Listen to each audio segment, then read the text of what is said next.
Jacqui Just Chatters concludes our radio mystery drama. If you missed any earlier episodes, you want to go back to the beginning or where you left off. Previously, Alice and Charlie cooked up a meal in hopes to loosen the jaws of their compatriots. It definitely had an impact. Over breakfast, all of our suspects pointed fingers at one another. It seems there are motives aplenty. Many benefited from the death of Richard Van Dyke. Welcome to the National Association of Broadcasters Thriller Theater.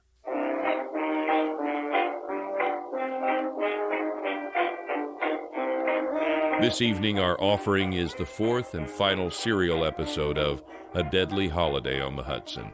A big round of applause for our sponsor, Moonlight Bedtime Tonic.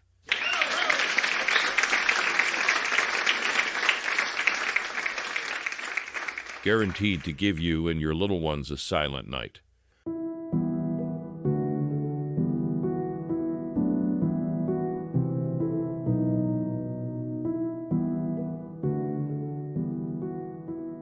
I can't blame everyone for leaving. We don't seem to be getting very far with solving Uncle Richard's murder. Then let's go over what we know. With your family gone, we can skip the drama and just focus on the facts. Well, that was uncalled for. Honest, but still didn't need saying. Sorry, I'm just frustrated. I'll allow it. I say we begin with opportunity. This is a problem. I can't think of anyone who didn't have it. Arthur was in the billiards room, alone. He made his phone call, then went to get dressed for dinner. He saw no one, and no one saw him. Well, your Aunt Edith was writing letters in the morning room and then took the call from the servants. She also went up to get dressed, but then spent some time alone in the kitchen trying to assemble the dinner.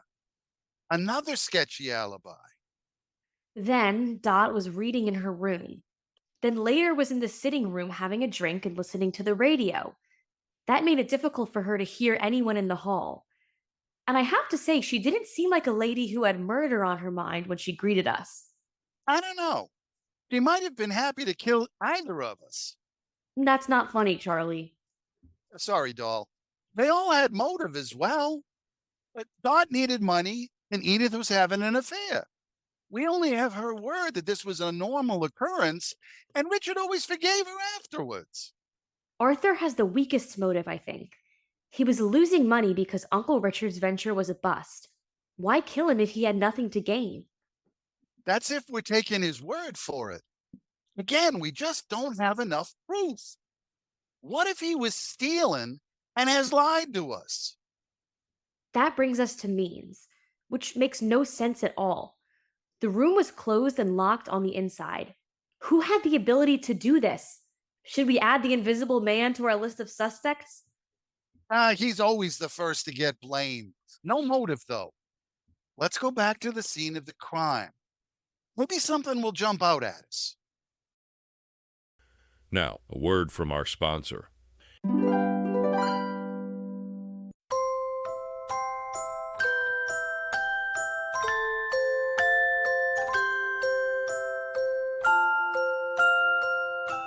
Do your children have trouble sleeping through the night? Is your family dragging in the morning from a lack of sleep? Then try Moonlight Bedtime Tonic by the Kentucky Corn Mash Corporation. It is a natural way to settle kids down with 90% corn liquor. It goes down as smooth as mother's milk. It is even designed with an easy pour spout for bottles. Sleepless nights are over with Mother's Little Helper, Moonlight Bedtime Tonic.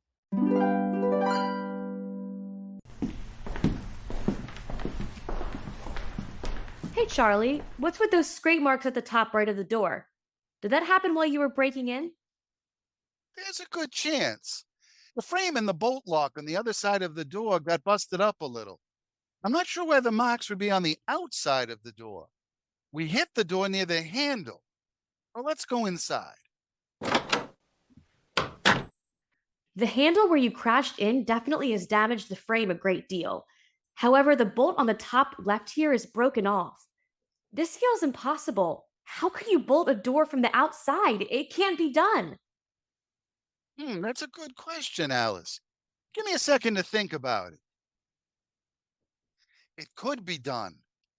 You could use a magnet to slide the bolt into place. But to get through this thick door and move it, you'd need one heck of a magnet. We're not likely to find one here. Holy cats! I wouldn't have thought about it if you hadn't mentioned it. Aunt Edith did give Uncle Richard a big and heavy magnet for their 25th anniversary. She had the phrase, "I'm stuck on you," engraved in it. I was impressed with such a thoughtful and witty present from her. I didn't know she had it in her. I think we've figured it out. Can you remember where your uncle kept the thing? He always kept it on his desk. He was very sentimental over the whole thing. Charlie, I don't see it anywhere. It's not on the desk or the floor. It's gone. This proves that the crime was premeditated. Someone had to take it out of here to move that bolt. And that's where those marks came from. That is not an act of passion. Any of them could have removed it. How are we going to find that missing magnet? Flapjacks! Hello, listeners. The reveal is coming next. This is the time to pause the broadcast, sift through the facts, and decide who you think committed the murder, why, and how. If you have played along with others, reach out to them for your compare and share. Pause now.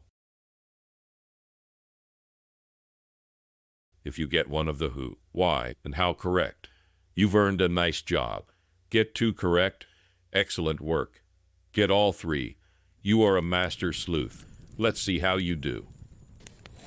Thank you all for joining me. I promise it will be worth your while. I thought everyone would be more comfortable here in the parlor. But we are not all here. Where's Alice? She'll be joining us shortly.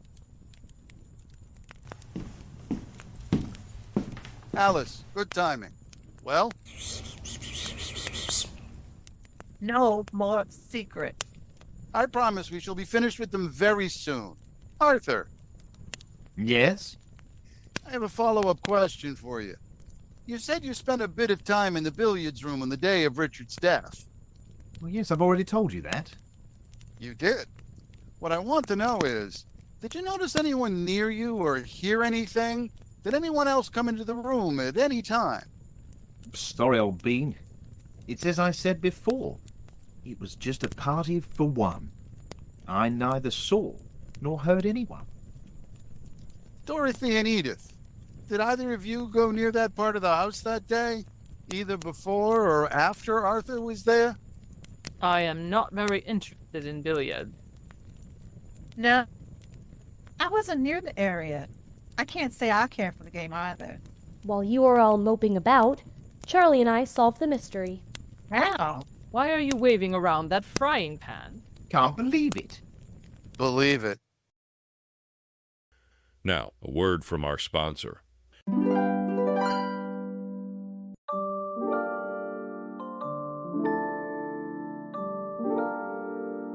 Don't be left out in the cold as winter approaches. Keep your home warm and cozy with a regular supply from the Coal Black Cloud Corporation. Our product can be used in any coal-burning heater. Some are trying out those newfangled oil heaters, but is it worth the risk? Money is tight, and you want to know your product produces results. With our coal, you know it's working when you see that black smoke and soot residue. You can't find any of that with oil heaters. Be warm and confident. Buy from the Coal Black Cloud Corporation.